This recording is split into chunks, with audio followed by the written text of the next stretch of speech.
Hey guys, Carpet Lego here, coming to you with another custom Lego build showcase, this time on the M18 Hellcat. The M18 Hellcat, also known as the M18 Gun Motor Carriage, M18 GMC, was an American tank destroyer of World War II used in the Italian and European theaters and in the Korean War.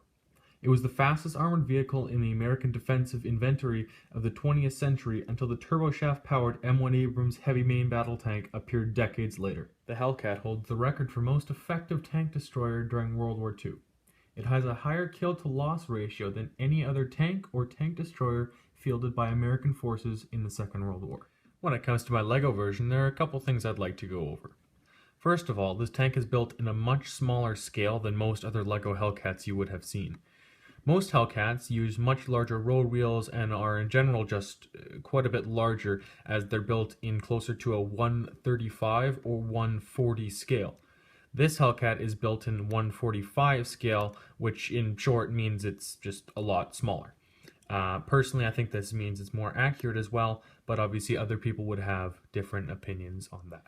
There's not too much in the way of features on this tank, although the treads do run, albeit not very well, and the turret does spin also, albeit not too smoothly. But there are some play features you can fit, as you can see a minifigure in the turret like that, and the machine gun up top here can also move up and down and rotate slightly. I think the most important part of this build is just how accurate I think it is.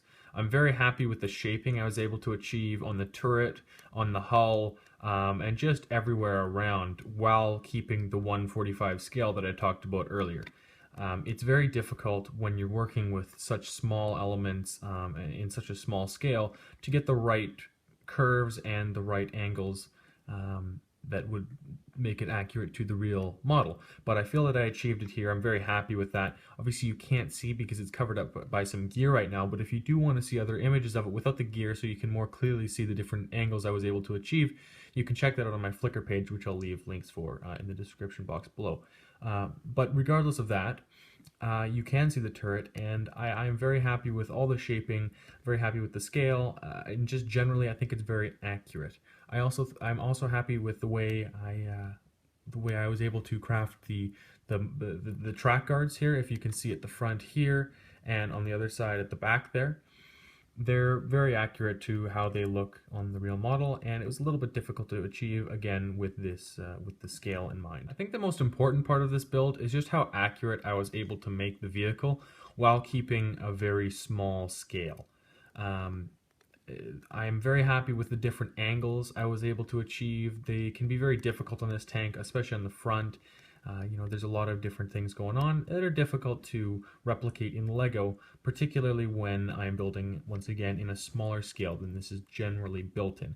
And I'm very happy with how I was able to achieve that. My final thoughts for this build are that while it doesn't have the play features that I might hope to include in a set like this, I am very happy with the shaping, I'm very happy with the scale and how accurate it is, and because of that I'm generally just very happy with the build. I think there are definitely some things I can improve on, but all in all I have to say I'm very satisfied with the product. If you like this video, please remember to like, comment, and of course subscribe, as well as checking out my Flickr page where you can find more images of this and many other custom builds.